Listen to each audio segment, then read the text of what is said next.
How's it going, aliens? My name is iALiEN. Today I'm back on another Identity 5 video. In today's video, I will be doing a Survivor persona guide. So let's get right into the video. Okay, so the last time I did persona videos must have been like 2 or 3 years ago. Can't remember, but it's been a really long time. So personas have changed a lot since then. So I thought I should do an updated refresh, and this time even make it an entire guide on how to choose your persona.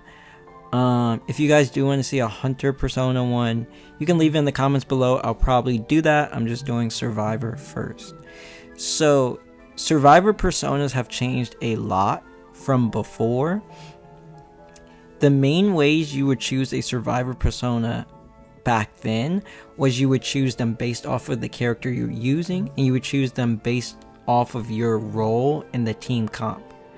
You still choose persona nowadays because of those two factors, but now there's a third factor that's probably even bigger than those two, and it's based off of the hunter you're facing, or the hunter you expect to face.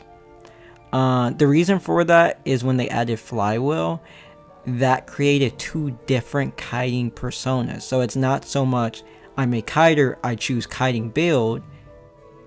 Cool, what kiting build do I choose? So that's why that's now a new factor into this. So I'm gonna have a lot of graphics up on the screen.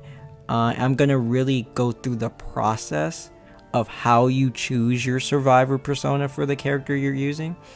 But I'll also have a chart up towards the end that is, if you just want the recommended persona, you don't want to think too much, you're playing rank, you just want a recommended persona, I'll also have that up.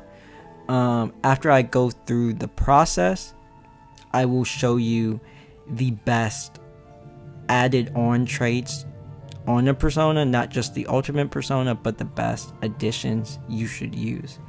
So let's start with the process. I'm gonna make this as simple as I can. So you have two different builds. You have kiting builds and you have rescue builds.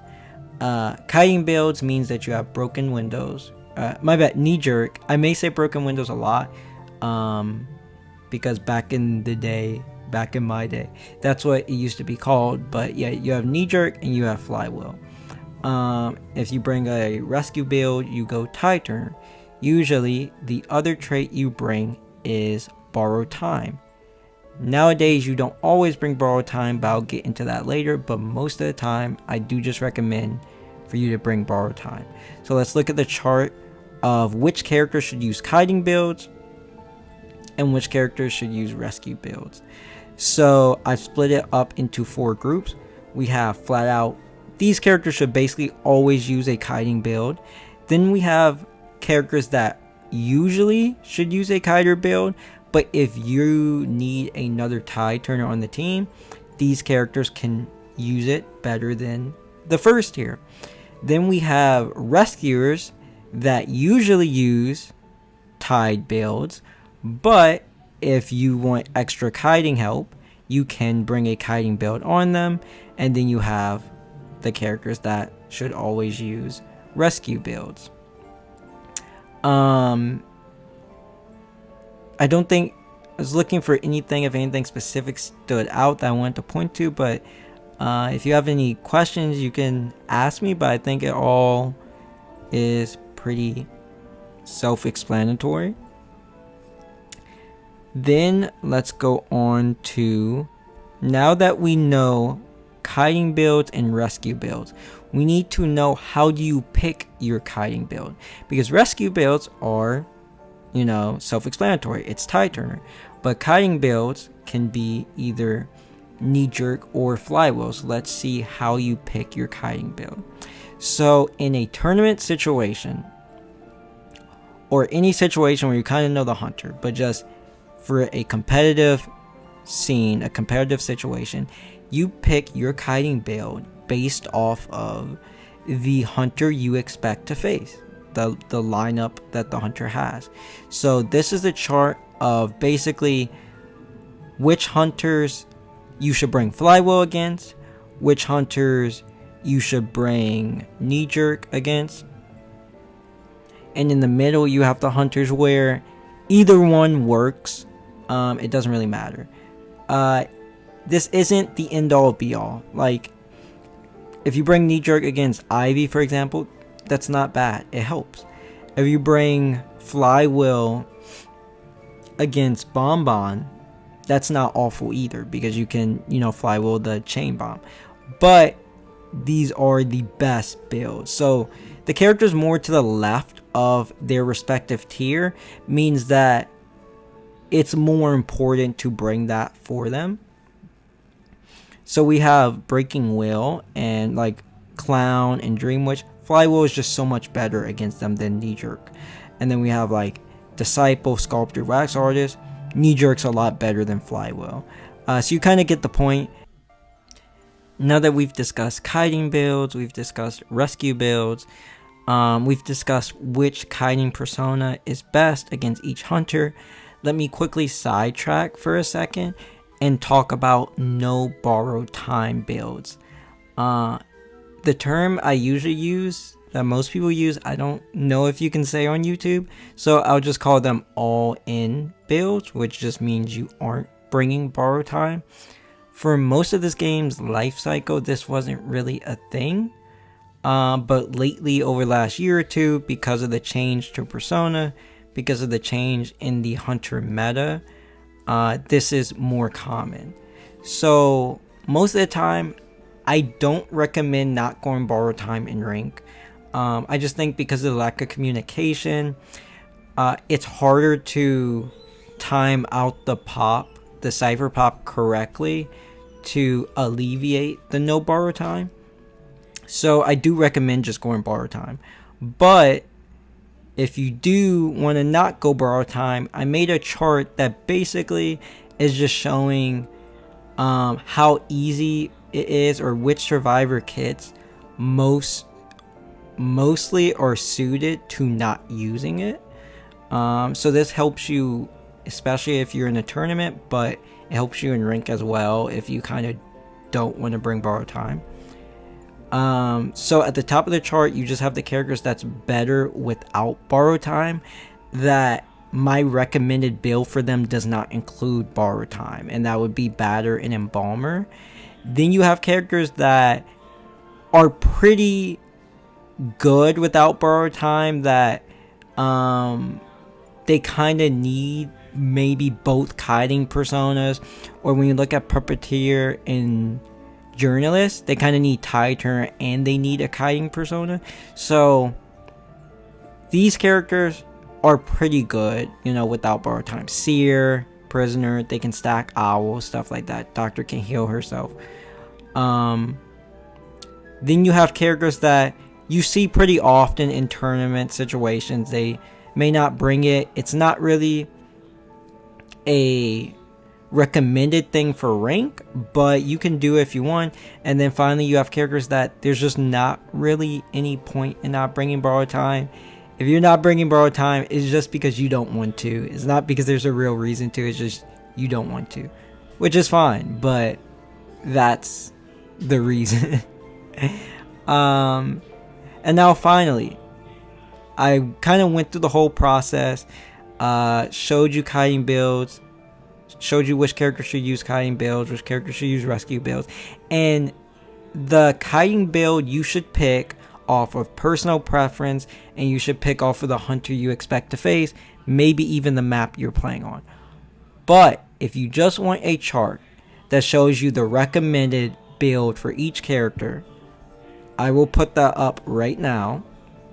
It's a Venn diagram. So if obviously you're in the knee jerk, basically most of the time you should just bring knee jerk. If you're in Flywheel, just bring Flywheel. If you're in Tide Turner, just bring Tide Turner. Then you have Embalmer and Batter. They're in between knee jerk and Flywheel because they probably should bring both. You have Journalist in between knee jerk and Tide Turner because she should probably bring both of those. And then you have Forward in between Tide Turner and Flywheel for two reasons. One, because he should bring both, and I actually think that's his best build, is using both of them, but he's also in between because he equally uses both. It's literally just how you play forward. If you want to play super harasser, then you should go flywheel and you don't need tide turner. And if you want to play safe forward, then you can go tide turner and not go flywheel. But if you kind of want to do everything with them, then you can bring both. So once again, this isn't definitive. This isn't Acrobat is always better with broken windows. No, Acrobat's great with flywheel. He's great with tide turning. This isn't definitive. This is just a quick rundown if you just want a recommended persona to use for the character. Now that we know which build we are looking to play for the character we're using, let's get into the specific build itself so you know what to do. So let's go to persona. Now, I'm going to show you each build. I'm going to show you the recommended build for each one. So let's start off with knee jerk and borrow time. What should you bring with it? So you always have to bring exit path. So any build you do, you always have to bring exit path. It's kind of like how Tinnitus used to be for hunters, or how Panic currently is for hunters. So you always go exit path. Then preferably you want to go sticker. You can go 2, you can go 3. After that, you still have 20 points to use. And I usually will recommend you to go drawbridge. This is a huge help, even in VC, but especially in rank. When you don't have drawbridge, it takes time to do things that shouldn't really take time. So I would tell you to go drawbridge. Still have 15 points left. You should go companion effect. I recommend companion effect on basically every single build. This is what pros in IVL and IJL always use. It's really good. It gives you a chance to rebound kite. So you should go companion effect. Now we have one more point. And this is kind of whatever you want. You go survivor's instinct if you kind of want to go for ties. And cold if you need it. I like cold against Ivy, but besides Ivy, it's not really a point. But this is all really at that point. Some people bring mutual support as well, but this is all kind of just personal preference for the final points. Now this is the recommended build, right? But let's say you do want something special, so that means you should not go sticker. You still have another point. What you should do then is, if you want struggle, you can go struggle. You can even take out drawbridge to get a 3. So you can get 3 struggle, you get a 3 great power. And then the only other one is if you want max airwalk. These are specialized builds. If you want to do that, these are the builds you should do. But the first one I showed is what I recommend. Not to go into any of these specific ones, but use sticker, use companion effect, and go a balanced build. We did left, right. Now let's do the standard rescue build, which is down right. Tide turner, borrow time. Once again, I will go 2-point sticker. You need exit path on every build. So you have 15 points left. Companion effect still good. It's just such a great persona that you should basically always use. But you are a rescuer, which means you may not be chased. So if you don't want to bring it, you don't have to bring it. Also, snooze would go with the specialized builds if that's what you want to use. You don't have to bring it. If you want to do that, you can go sneak. It helps you as a rescuer. And then another thing, you can go, if you're a rescuer that needs the kiting help, you can go horsefly. This is pretty useful. It's pretty good if you're playing like coordinator, you're going journalist, you're going puppeteer, where they need kiting help, but you want to go rescue, a tide turner build. Then you can kind of put your points left You can either not go sticker altogether and even go muscle memory. So that's a pretty standard rescue build for rescuers that need help. But if you're just going regular rescuer, I usually would just recommend going sticker. Stuff like Merc sticker really helps for them. You can even go 3 points in it. You have sneak, and then we're in the same position. You can kind of go whatever you want here. Okay, now we did downright. Let's now do upright. So this is a kiting build, but it's with flywheel instead. You get sticker built in, which is really good. You need exit path. You need companion effect. Still have 2 points left. I will go drawbridge. Past this, you can go specialized again. The good thing about having flywheel is you already get sticker, so it's actually more suited for if you want a specialized snooze build or something like that. It's actually more suited if you go flywheel than if you go knee jerk for it. But you can just put the points into left. Just want to kite well, you want things to help your kiting, then just do this. You get horsefly, helps your kiting. You have flywheel, you have companion to rebound, and you have exit path, of course, and you have borrowed time. Really want muscle memory, you can take it out of drawbridge. A lot of survivors don't like using drawbridge, but I do recommend it. We did upright. Now let's do up left. So this is full on kiting build, all in build, as I should call it. You need exit path. You need companion effect. You still have 20 points left. Drawbridge is usually the standard here, but now this is really up to you. This is personal preference. If you want stun, or if you want struggle, you can go that. But when you go left up, it basically gives you the ability to go whatever specialized you want, because the right path is not great. Like if you want to go escape, like we've been doing, going the other path, you can, to be faster after the exit gates. Like it's not bad, but it's just not needed if you don't want it. So this is really whatever suits you as a survivor, whatever thing you think helps you the most.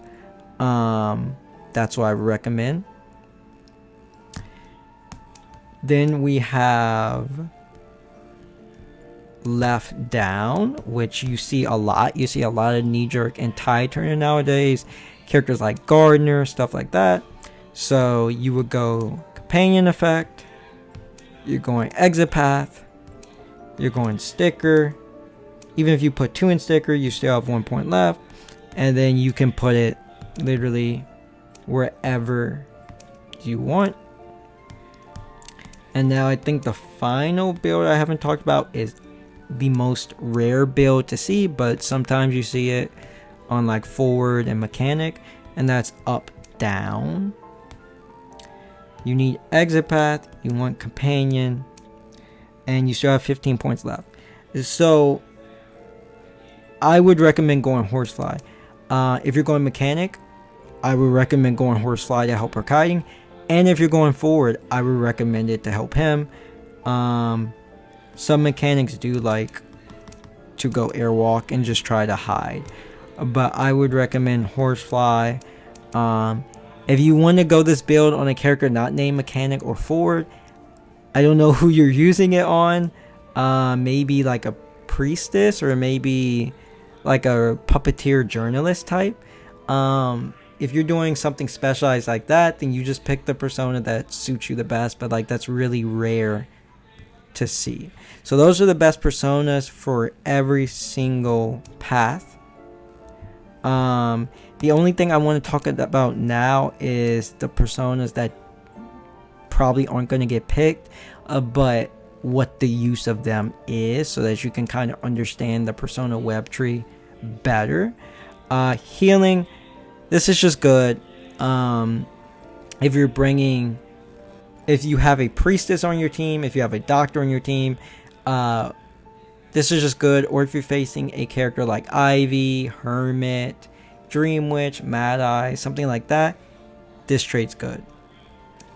Airwalk, it's of course good on Explorer. It's good on just characters that want to hide, like